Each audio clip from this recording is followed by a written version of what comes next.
नमस्कार दोस्तों, कैसे हैं आप सभी। दोस्तों, आप ही में से काफी सारे लोगों का कमेंट आ रहा था कि सर मैं कोई सेकंड हैंड फोन परचेज कर रहा हूँ, चाहे वो मैं ओएलएक्स से परचेज कर रहा हूँ या मैं अपने दोस्त के दोस्त से जो है उनसे परचेज कर रहा हूँ, लेकिन मैं ये कैसे पता कर सकता हूँ कि उस फोन में कोई फाइनेंस हुआ है कि नहीं।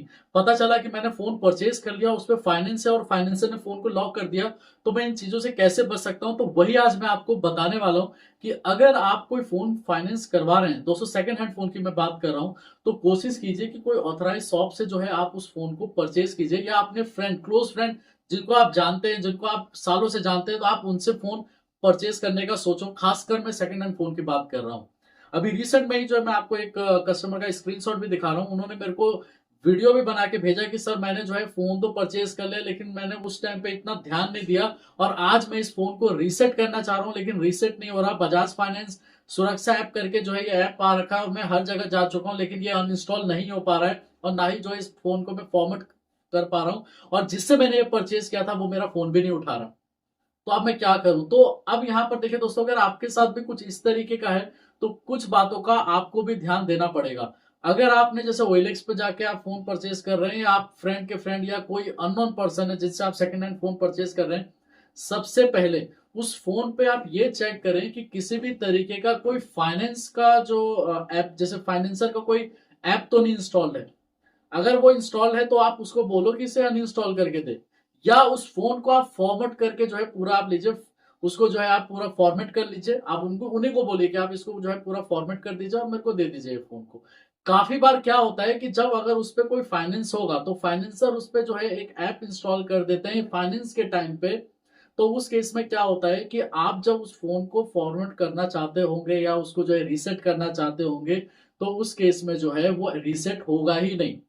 वो ऐप आपको रीसेट करने नहीं देगा जब तक उस पर फाइनेंस होगा। तो ये एक बार चेक कर लेना कि उस सेकंड हैंड फोन में किसी भी तरीके का कोई फाइनेंसर का ऐप तो नहीं है। अगर आपका ऐप वहां पर दिख रहा है या नहीं भी दिख रहा, क्या पता उसने हाइड करके रखा हो, लेकिन जिसका वो फोन होगा आप उसी को बोलना कि इसको जो है रीसेट कर दो, इसको सारा डाटा फॉर्मेट कर दो, और ये फोन आप तब लेना। दूसरा, कि आप जब उसके फोन परचेज करते हैं तो आप उनसे बिल लीजिए कि ये फोन कहाँ से परचेज किया, क्योंकि बिल भी काफी बार लोग फेक दे देते हैं। लेकिन आप वो बिल लीजिए, अगर उसने फ्लिपकार्ट से या कहीं से ऑनलाइन स्टोर से लिया होगा तो वो तो दिख जाएगा, और उस पे जो है आप ये वेरीफाई कर लेना कि ये कौन सा शॉप है या क्या है। लेकिन बिलिंग में जो है कभी भी कोई दिक्कत नहीं आती। मैंने बहुत बार जो है कस्टमर से बात भी की है जिन्होंने बिल लेके फोन लिया है, तो कभी दिक्कत नहीं आई। लेकिन जब वो उस पर फाइनेंस होता है ना, तो उस पर लिखा रहता है कि पे कैसे किया गया है, फाइनेंसर का भी इवन नाम लिखा रहता है या फाइनेंस लिखा रहता है कि इस पे जो है फोन पे फाइनेंस किया हो गया है। या अगर आप टोटल पेमेंट करके फोन कोई भी परचेज करता है तो उसमें लिखा रहता है कि बाय कैश या बाय चेक या बाय ऑनलाइन कैसे इसने पेमेंट किया है। थर्ड वन, बहुत रेयर चांस है कि सामने वाला आदमी आपको ये करने दे कि उनका क्रेडिट रिपोर्ट निकलवा लो।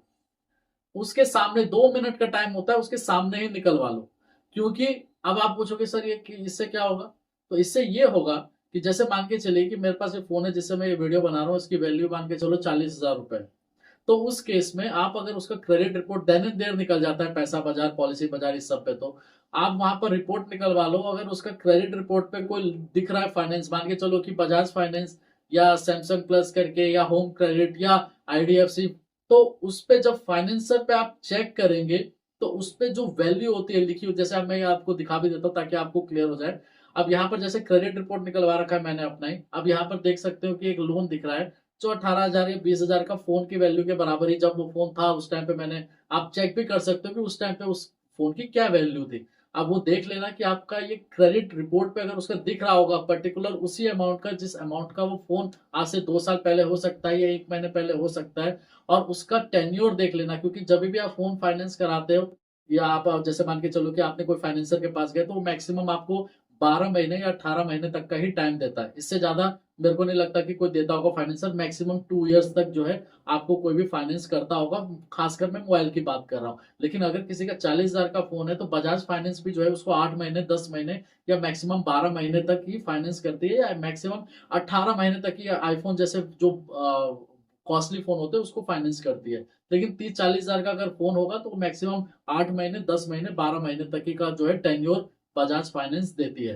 तो अगर आप वो चेक कर लेंगे ना, तो उससे भी आपको अंदाजा हो जाएगा। और कस्टमर से आप ये पूछ सकते हैं कि आपने ये फोन कब परचेज किया, तो वो जो क्रेडिट रिपोर्ट होगा ना, उसपे ये भी लिखा होगा कि इसने ये फाइनेंस कब कराया है। अगर वो 2 साल पुराना फोन हुआ और उसपे डेट भी मेंशन है कि 2 साल पहले ये फाइनेंस हुआ है, 40,000 का लोन लिया हुआ है या 30,000 का लोन लिया हुआ है, तो उस चीज से भी आप आइडेंटिफाई कर पाएंगे कि हाँ, ये फोन जो है फाइनेंस पे है।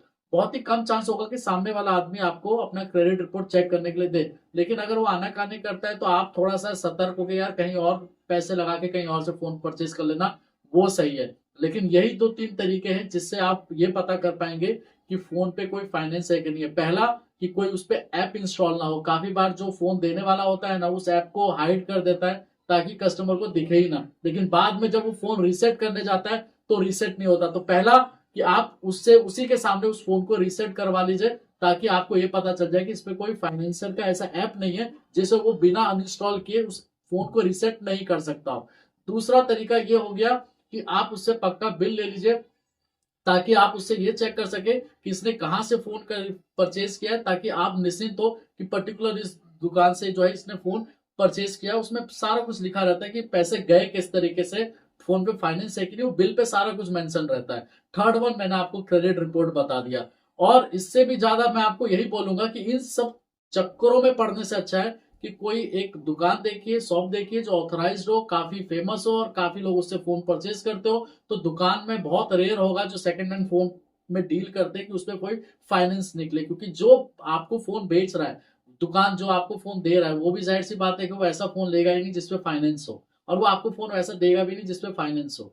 तो इसलिए जो है, या तो दुकान से, या आपका कोई क्लोज फ्रेंड या कोई फैमिली रिलेटिव जो आपको काफी टाइम से जानता हो और आप भी उनको जानते हो, तो वहां से आप फोन परचेज कीजिए कि कल को कोई दिक्कत भी हो तो एटलीस्ट आप उनसे बात कर सके। इसलिए सेकंड हैंड फोन जो है बहुत सोच समझ के, ओएलएक्स में तो बहुत ही सोच समझ के लीजिएगा। ठीक है दोस्तों, धन्यवाद।